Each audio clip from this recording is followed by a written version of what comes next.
Welcome to NC Spin Perspectives, thoughts from leaders of North Carolina. We're talking today with Bob Seligson, who is the CEO of the North Carolina Medical Society. Let's talk about right now. The Senate budget came out. I think it surprised everyone.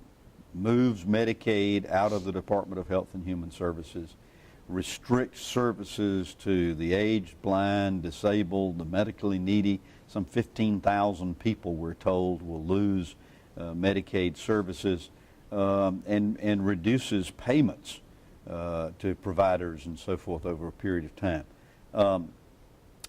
You immediately did an op-ed piece, which I thought, by the way, was very well written, in opposition to this. The House comes out with their budget, and essentially what they're saying is we're not ready to make a final decision on Medicaid reform right now.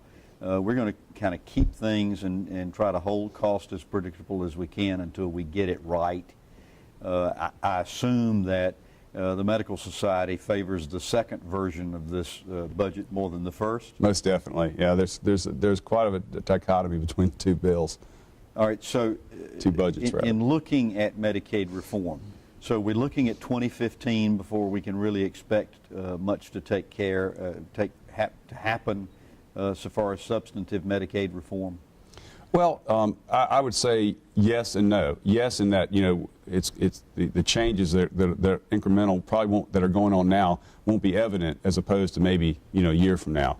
We've been working with the administration and the department for 16 months, and the hospital association and doctors to try to get to change this program and design the architect of it, of building the foundation to which to build the ACOs.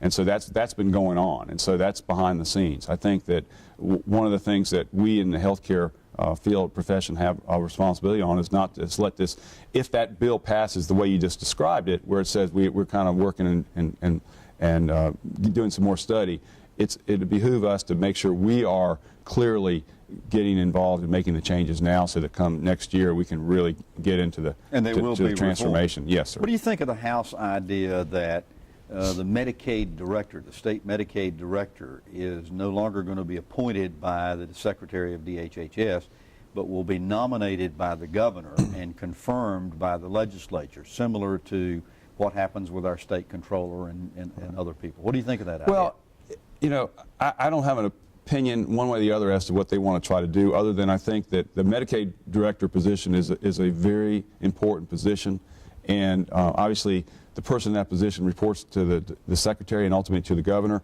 so you want to make sure that person is somebody that gets along with those folks.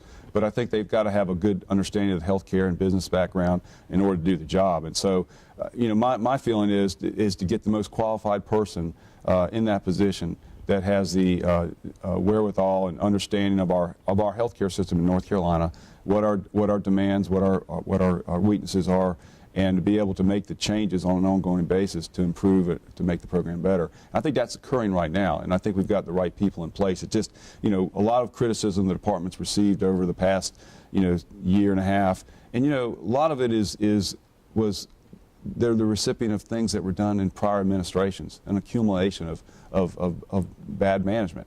And so they're at the brunt of it right now. So at the same time, they're trying to make the changes, and we want to make sure they make the changes right the first time, and not just go ahead and say let's bring managed care in and resolve the problem, because there's not a state in the country that I have seen where. Thank you, Bob Seligson, for being with NC Spin Perspective.